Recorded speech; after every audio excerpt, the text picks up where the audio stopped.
Olá, bom dia. Eu sou James Gulbranson, eu sou o sócio fundador da NCH Capital no Brasil.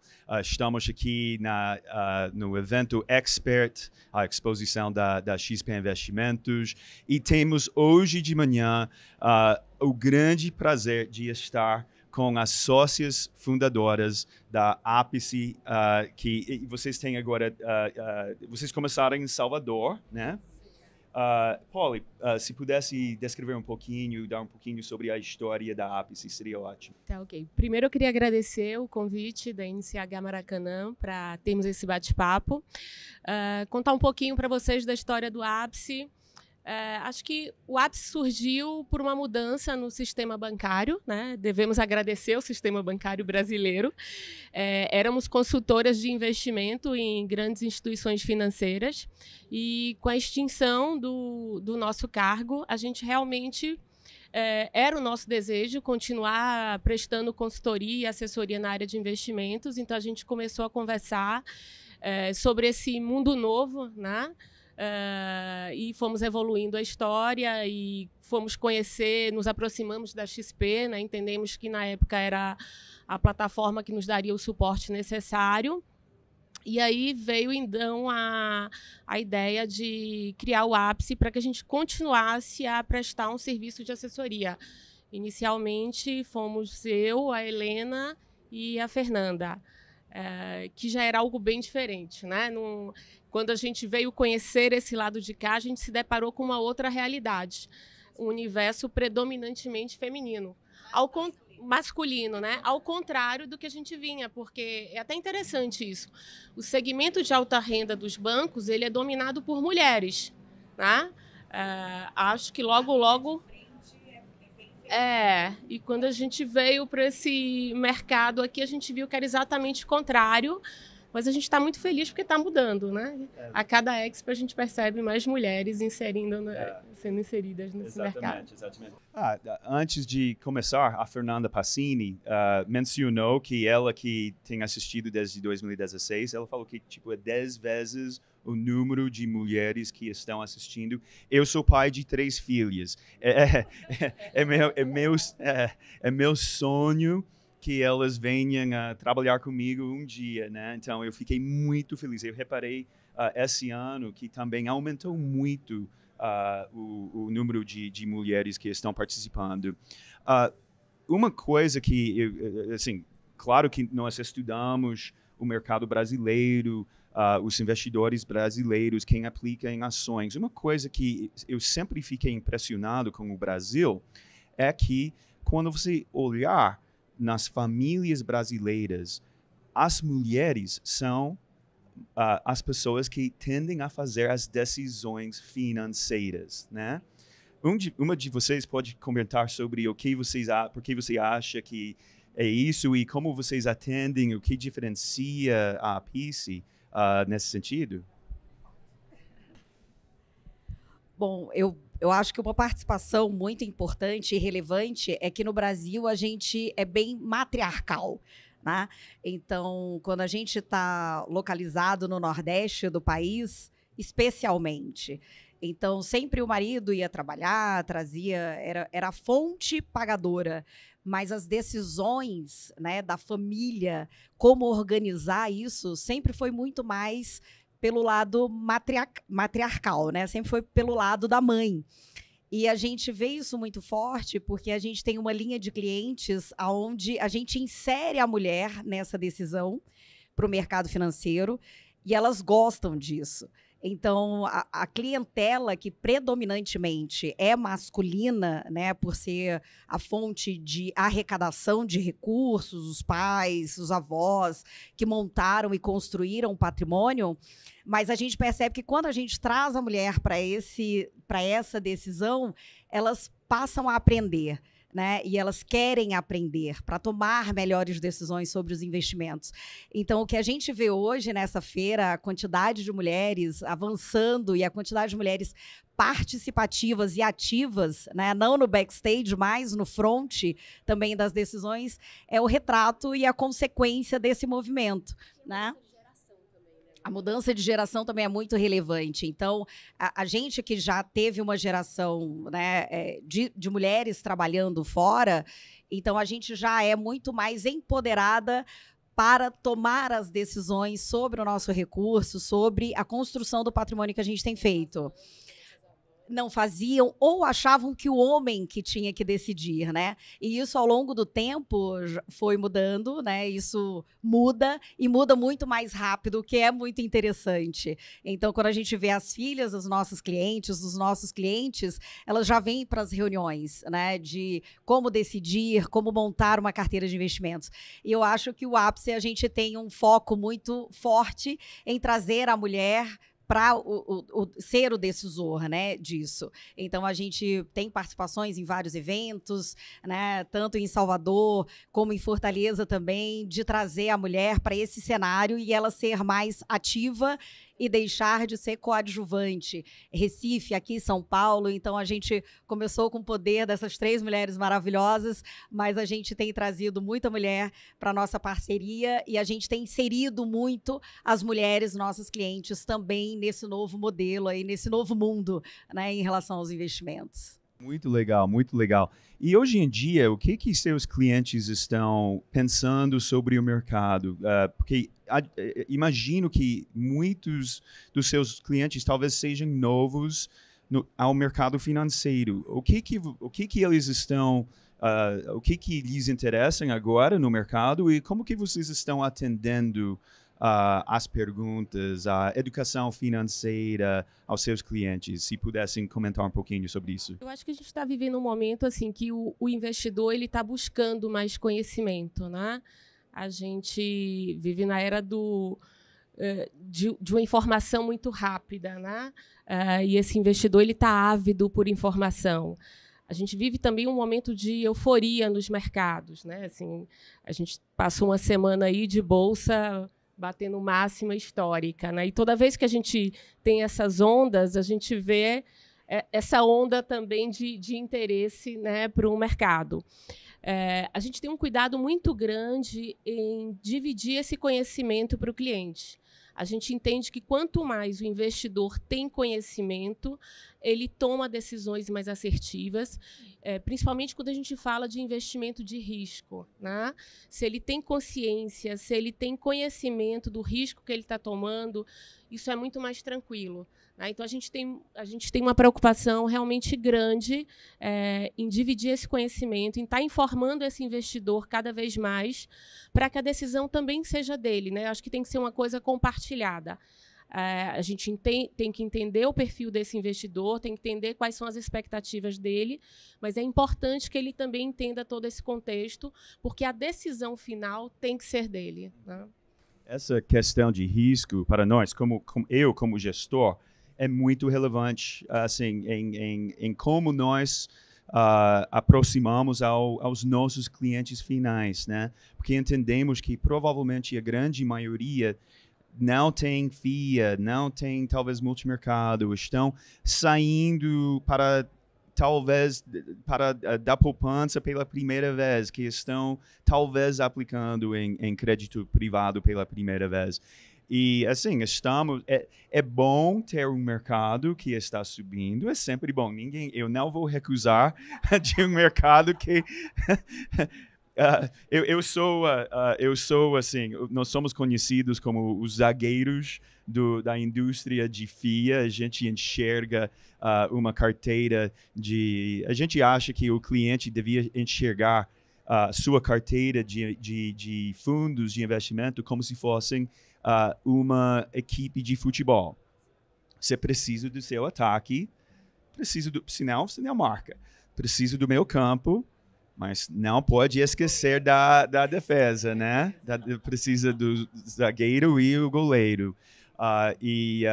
Então, quando nós desenhamos o Maracanã FIA, o NCH Maracanã FIA, nós pensamos sobre a realidade de que a maioria dos brasileiros não tem, assim, e nunca tiveram um fundo de investimento em ações. Então, nós queríamos um fundo que atendia e que atende a essas pessoas que, assim, participem nas altas, mas tem uma volatilidade que é basicamente metade do mercado, assim, tipo 12, 13% por ano, ao invés de 22, 24% por ano. O que em qual fase, porque eu estou muito interessado, em qual fase você acha que a maioria dos seus clientes estão hoje em dia? Saindo de poupança, eles estão já prontos para começar a tomar risco na bolsa? E alguém pode falar sobre isso? Essa questão de tomar risco, ela é interessante porque o cliente ele vem, é aquele efeito manada, né? Toda vez que a gente vê um mercado altista, ele convida mais investidores, né? Mas quando vem uma correção, aí é que eu acho que a gente faz a peneira se esse mercado está preparado ou não. Eu acho que é o começo. Acho que o investidor brasileiro ele ainda é muito imediatista, né? Então ele ainda vem muito querendo aquele retorno rápido, né, de curto prazo.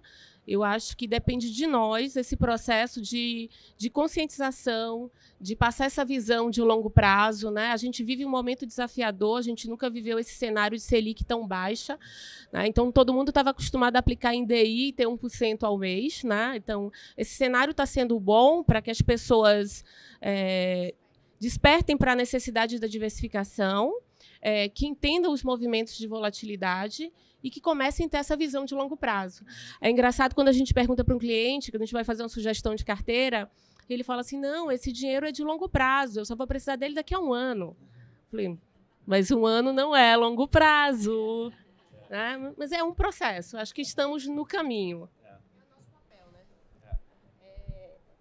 E esse é o nosso papel, né? É justamente orientar esse cliente, porque praticamente toda a nossa equipe, nós 4 que estamos aqui, viemos de banco, né? Então, o cliente ele consegue também perceber que agora, nesse novo formato, a gente consegue entregar mais imparcialidade, eficiência, porque antes, por mais que a gente se qualificasse, por melhor que fosse nossa boa vontade, quando a gente estava numa instituição bancária, a gente precisava recomendar aquele fundo, aquele título daquela instituição. E agora a gente pode, de fato, oferecer o que é melhor para o cliente, né? Então, se a gente entende que aquele cliente ele tem uma tolerância a risco, que ele tem um horizonte de prazo mais longo, né? A gente pode até começar a introduzir ele aos poucos no mercado de risco, coloca 3%, 5% da carteira, passou um período, esse cliente ficou confortável, a gente vai calibrando mais essa carteira, até que ele comece a se ambientar e ficar confortável nesse mercado e justamente vai entendendo a necessidade do longo prazo, né? E de diversificação. E agora, eu estou bem interessado em ouvir sobre o futuro da Ápice. Quais todos nós sonhamos, eu acredito em sonhar grande. Temos que sonhar grande, senão não vamos atingir as nossas metas. Então, se pudesse falar um pouquinho sobre quais são os seus sonhos, qual é o seu plano? Vamos lá. O Ápice nasceu basicamente sem nenhuma expectativa de crescimento tão rápido, né? Hoje o escritório tem 2 anos de existência. Nunca a gente imaginou na fundação tomar o tamanho que a gente tem hoje. Hoje somos em 19 pessoas. A gente tem estrutura em Recife, Fortaleza, além da nossa sede em Salvador. E a gente pensa muito em consolidar essas praças que a gente já tem atuação.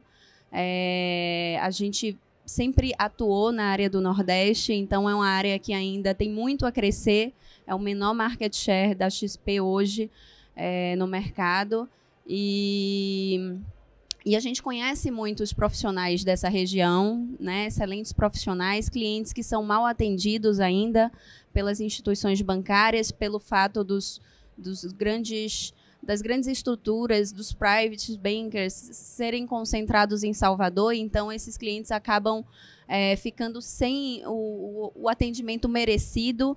Então a gente pensa em ter essa penetração na nossa região inicialmente, trazendo um atendimento mais próximo, trazendo uma assessoria diferenciada do que hoje os bancos se propõem a fazer. E Mais sócios, exato. E o sonho grande é realmente ser o maior escritório do Nordeste, né?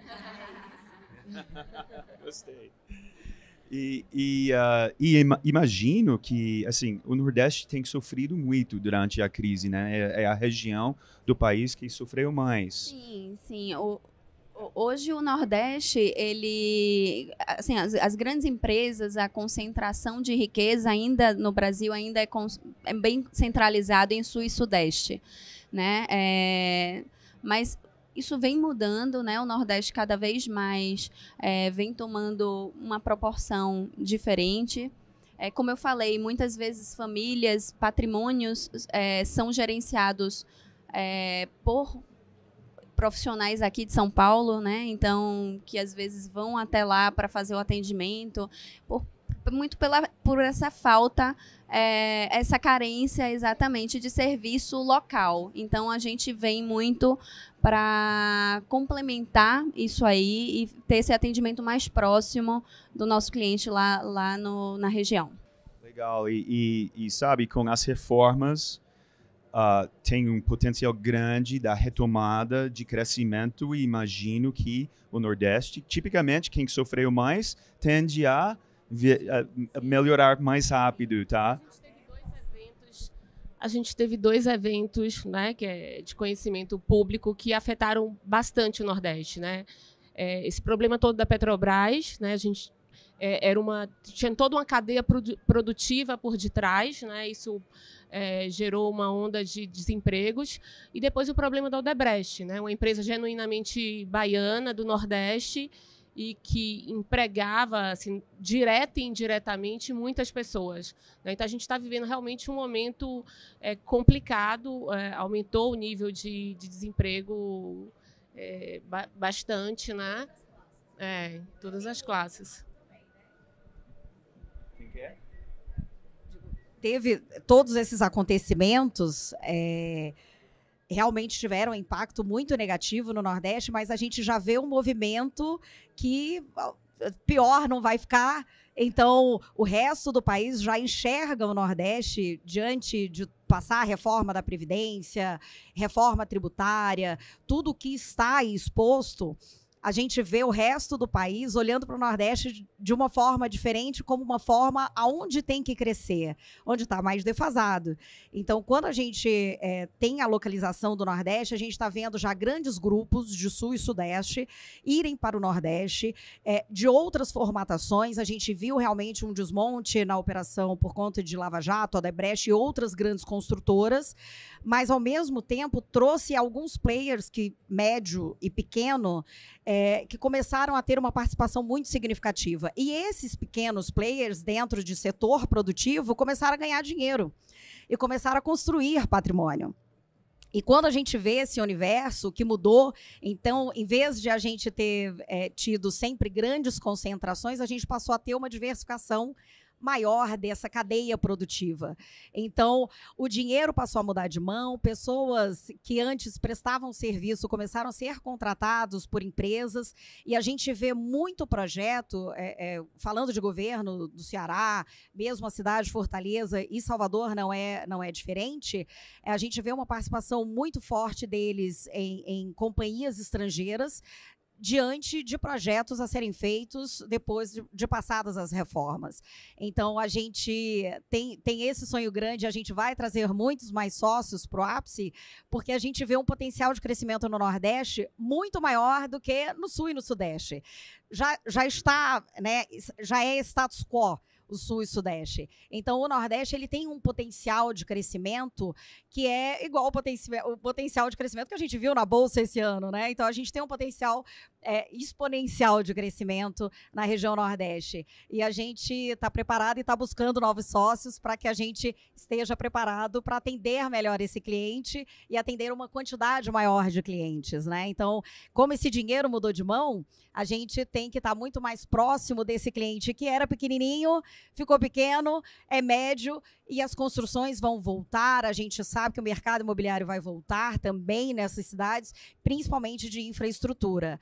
Então, a gente está aliado a essa grande mudança que vai acontecer no Brasil, e tem tudo para acontecer, e a gente espera que aconteça mesmo, né, para que a gente tenha muito mais estratificação de renda, para que a gente tenha muitos mais players dentro do setor produtivo, e a gente está preparado para capitalizá-los, né, para a gente ajudar nessa construção de patrimônio deles. Então, eu acho que o Nordeste vai bombar. Sabe uma coisa que, falando de reformas, assim, a gente acredita que, sim, a reforma da Previdência é necessária, senão o país quebra daqui a 2, 3 anos. E se vocês, assim, se achamos que passamos por momentos ruins, a gente ainda não viu momento ruim, tá? Se a reforma não passar. Mas, para mim, a reforma mais necessária é a reforma tributária. E por quê? Porque aqui no Brasil, mais que 50% da arrecadação de tributos vem de imposto sobre consumo. E o imposto sobre consumo é regressivo. Ou seja, pensa sobre alguém que ganha um salário mínimo, tá? E gasta, sei lá, R$400 mês em comida. Embutido naqueles R$400 por mês são mais ou menos 120 até R$150 de imposto, tá? Que 12 a 15% só de comida, de alimentação que é pago em imposto. Então, o Brasil, eu tenho dupla cidadania, apesar do sotaque texano, né? Os meus interesses são totalmente alinhados.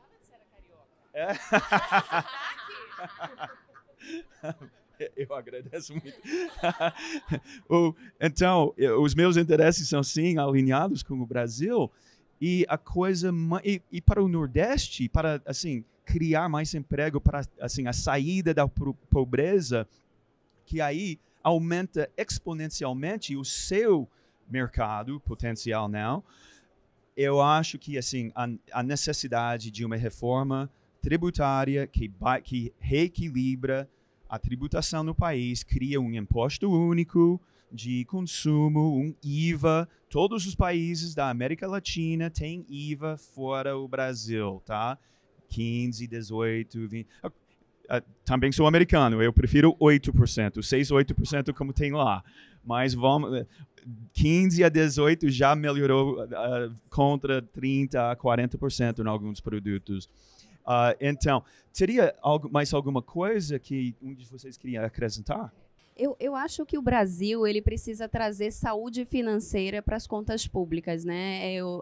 Isso é importante para a população, né? Você gerar mais renda, mais emprego, mas isso também traz muita confiança para o investidor estrangeiro também, né? Eu acho que o Brasil ainda depende muito do investidor estrangeiro, principalmente se tratando de bolsa.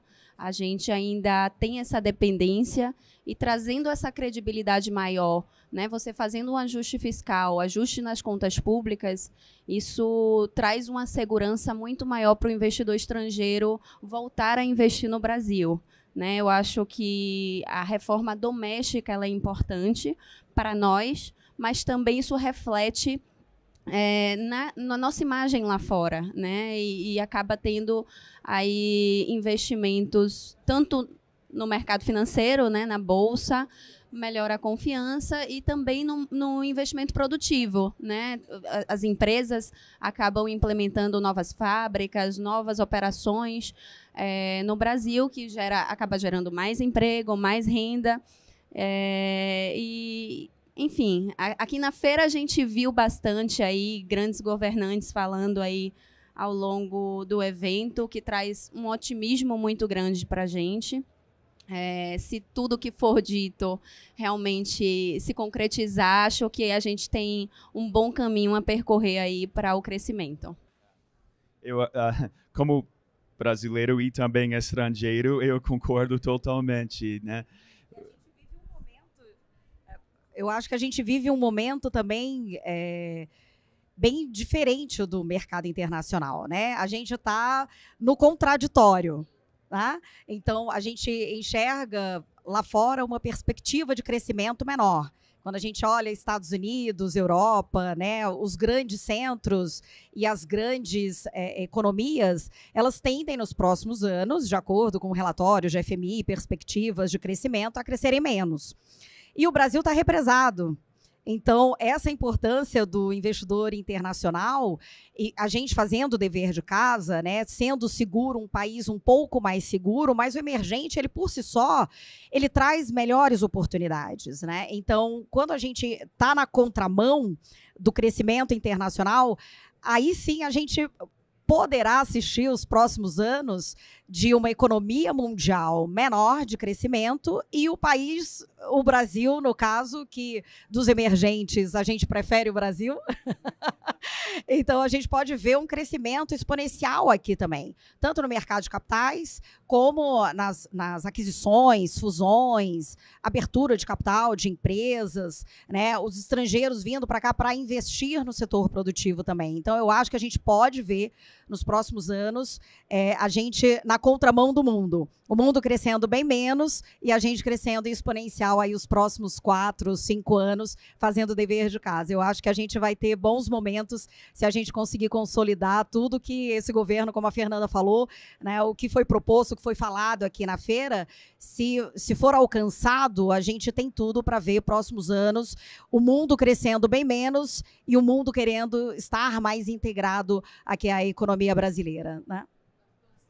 Agora me conta você um pouquinho. Um pouquinho.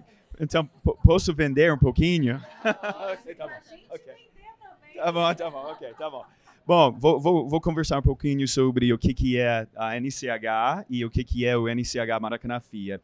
A NCH é uma gestora americana, também agora brasileira, né? Que tem mais ou menos 13 bi de reais sob gestão. Somos uma grande gestora, uma gestora grande. E em 2010, eu mudei para o Brasil para fundar a NCH Brasil. E o primeiro dos nossos fundos que foi lançado em 2013, que é o NCH Maracanã FIA. No NCH Maracanã FIA, ele reflete a nossa filosofia, a minha filosofia de investimento. Eu vim de uma família pobre, eu vim de uma família em que eu sei como que é passar assim, com fome, sei como que é não ter casa. E então, nós construímos a NCH e o NCH Maracanã FIA praticamente com uma regra só: não perca dinheiro, tá? Então, eu que já vi o que é perder tudo, a nossa regra mais importante é para fazer tudo para, assim, eu quero que meus cotistas participem nas altas e nos momentos bons do mercado, mas eu quero e a gente faz o máximo possível para protegê-los nos momentos mais difíceis, tá? Então, por exemplo, entre 2013 até o final de 2015, o mercado, o IBX, caiu 33%. Os small caps, small e mid caps caíram mais que 50%. O NCH Maracanã FIA caiu 5%, tá? E eu estou, até agora, chateado que caímos 5%. Eu penso, assim, muito sobre o que a gente poderia ter feito para, assim, ganhar dinheiro, mesmo sendo um fundo que investe, que só fica comprado, né? Não faz short. A gente tem um outro fundo, que é o NCH Maracanã Long Biased, que replica as posições compradas do Maracanã FIA, mas ele também acrescenta short. Uhum. Então, o Maracanã FIA tem uma volatilidade entre a faixa de 12% a 14% por ano, e o Long Bias foi lançado mais ou menos 9 meses atrás e agora está com uma volatilidade de 8% a 9%. E esse é o nosso propósito. Hoje em dia, estamos animados sobre o potencial do Brasil, mas, como falei, quando eu não quero perder dinheiro. E quando E porque os sócios da NCH, nós representamos mais que 60% do PL do Maracanã FIA e quase 100% do Long Biased. Então, assim, quando eu olho nas minhas 8 telas lá no escritório, a evolução do PL dos fundos no dia a dia, eu estou olhando no dinheiro das minhas filhas, dos meus sócios e dos meus cotistas. Importa muito para a gente a questão de proteção de capital. E então, estamos aproveitando esse momento para reduzir risco. Assim, eu tenho sido gestor por mais ou menos 20 anos agora, 18 anos agora, e eu nunca consegui ganhar dinheiro num mercado que só sobe. Nunca consegui. Então, estamos aumentando caixa, estamos na contramão, não estamos pessimistas, estamos realistas do fato de que o Brasil está, tecnicamente, hoje em dia, em recessão. O futuro, assim, tem muito potencial, mas estamos muito animados com as reformas. Acreditamos que vai ter reforma, mas ainda não foi passada. Passou da CCJ, mas CCJ é totalmente diferente do que plenário. Plenário, aí você tem mais que 50 vozes e aquelas vozes vão ser ouvidas. E muitas delas não querem nem quase, de jeito nenhum, uma mudança da Previdência. Então, estamos assim, cautelosos e queremos aproveitar E pode ser que o mercado continue subindo, tudo bem, a gente vai ganhar dinheiro, mas eu não posso expor o dinheiro do meu cliente e dos meus sócios e da minha família a um momento que parece para nós mais arriscado. Então, nós falando um pouquinho, completando sobre o fundo, a gente acredita muito na democratização de investimento nesse país, tá?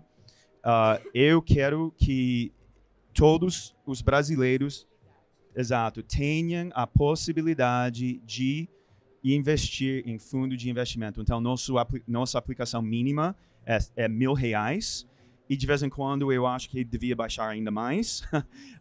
No mês de maio, a gente fez uma coisa especial para comemorar o 6º aniversário do Maracanã FIA e baixamos durante o mês de maio a aplicação mínima para R$100.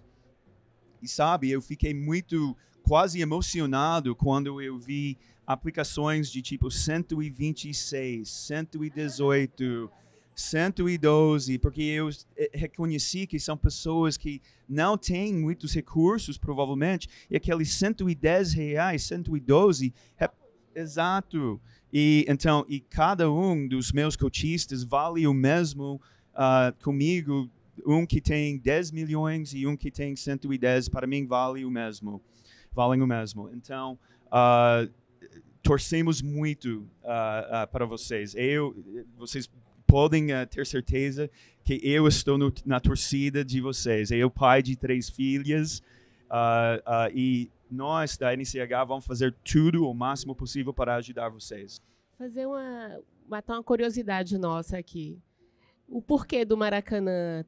Por trás desse gestor tem um amante de futebol?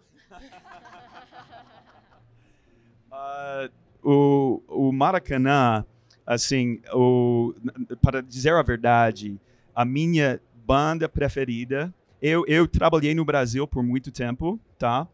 Eu comecei trabalhando no Brasil em 97, durante a época das privatizações no Morgan Stanley, e em 2002 eu fui transferido do Morgan Stanley para São Francisco e senti muito falta do Brasil.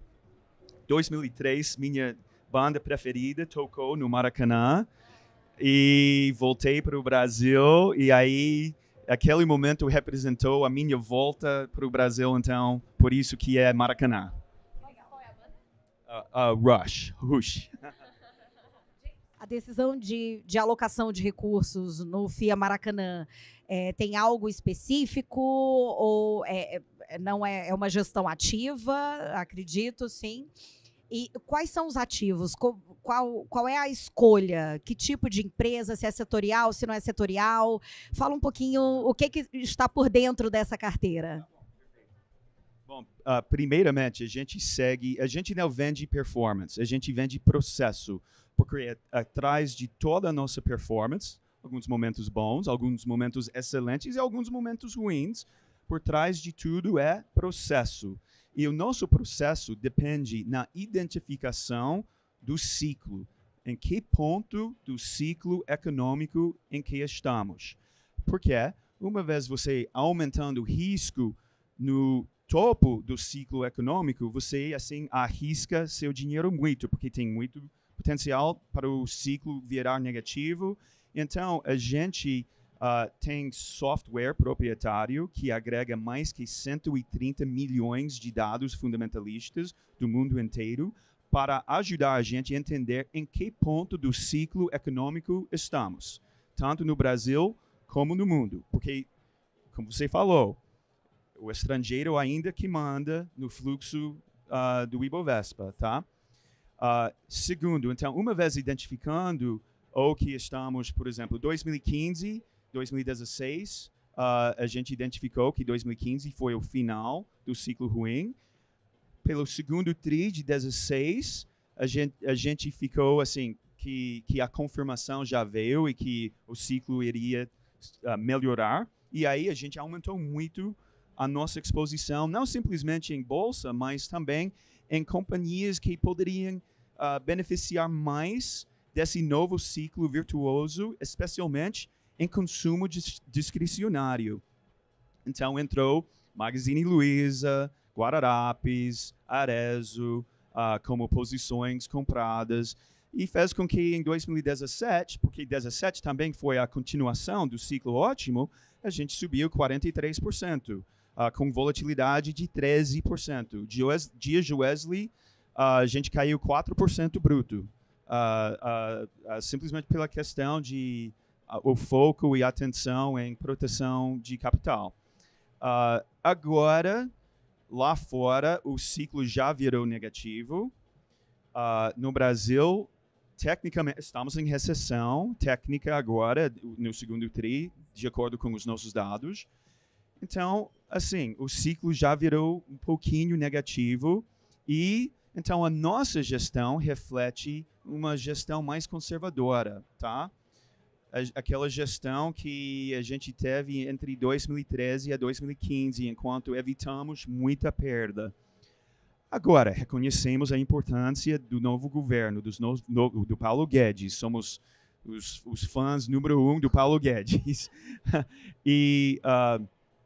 Então, estamos com exposição maior do que tínhamos em 2013, 14 e 15. Simplesmente, assim, reconhecendo que esse ciclo negativo em que estamos começando agora, talvez não seja, e provavelmente não será uma nova crise, não. Talvez uma pausa. Talvez um bom momento para vender um pouquinho do seu ataque e comprar um pouquinho de defesa que nós oferecemos. Bom, eu acho que... eu agradeço muito a vocês. Não, agradeço... tá. Nós é que agradecemos, em nome de todo o time Ápice, o convite da NCH Maracanã para essa conversa. Muito obrigado a vocês. E podem contar conosco. Eu viajo sempre. Eu vou para Recife, vou para qualquer... Eu adoro Salvador. Vai tomar um café no Ápice. Perfeito.